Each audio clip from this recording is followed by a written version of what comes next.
Today we're going to look at taking one chicken, making 4 delicious meals from it, using every part of the bird to save you from throwing away any unused food or leftovers. We'll start with the brine to make sure our chicken is moist throughout all of these recipes. Get yourself a nice big dish, fill it half full with warm water, and then get out your calculators to get 5% of that weight in salt. Give that a good stir and set it to one side. Then we're going to take our chicken. Now chickens are marvellously badly put together creatures. For all the joints, all you need to do is bend them back and run a knife through the gap. With the wingtips, super easy. Now onto the legs. You might need to make a nick in the skin so you can see where the joint is, but then you can turn the bird over, break that joint apart and run your knife through the gap. Do that on both sides. The wing is the hardest joint to get off, only because the joint is buried deep inside the carcass there. So do take your time getting it. You can again make a little nick in the skin if you need to, but again, just bend back the joint and run your knife through it. Then the breasts. Find the breastbone with your thumb and then run your knife just down one side of it, keeping it nice and close to the carcass all the way down until the breast separates from the bones. And then on the other side, you do exactly the same thing. Find the breastbone, run your knife just down the side of it and keep that carcass nice and clean. It can be a little tricky. You don't need to win any awards for your chicken being beautiful or fast or anything. Just get as much meat as you can off the bones. And then you're left with your parts of chicken.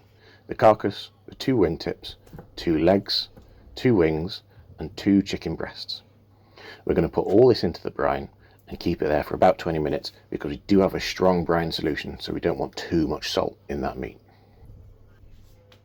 You can at this point freeze the chicken. Storing each piece separately makes it easier to use just what you need. You've seen stock hundreds of times, I'm sure, so let's go through it nice and fast. Simple vegetables, get them roasted so you get lots of nice colour to get lots of nice flavour in your stock. Put them all in a pan, cover it with liquid and get that on a gentle simmer for only about an hour or so to extract that flavour. Then get rid of your solids and boil down the remaining liquid till 80-90% of it's gone into a nice demi-glace. You can see mine is cloudy simply because I had fat in my stock when I made it. If you want to make a nice clear consommé, do take the steps to get rid of the fat at first. Shredded chicken is a beautifully versatile ingredient and I use it all the time.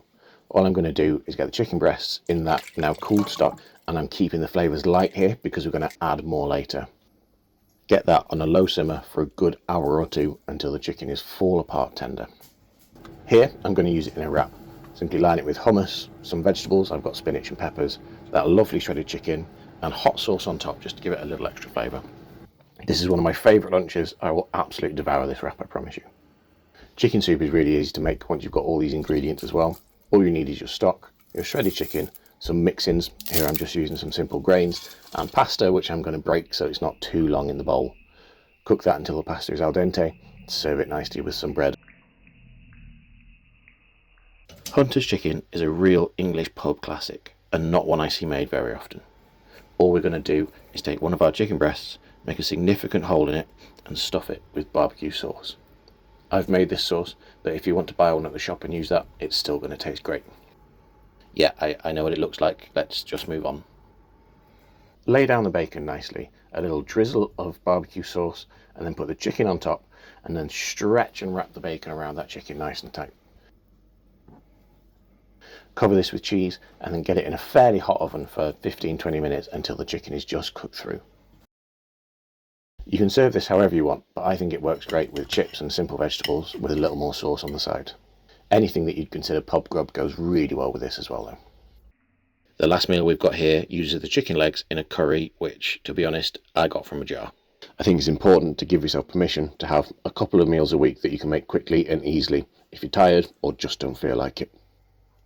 And there we go, nice and simple. 1 chicken, no leftovers, and all we've really used are a few cupboard staples to make 4 great meals and nothing is wasted. Thanks for watching. See you soon.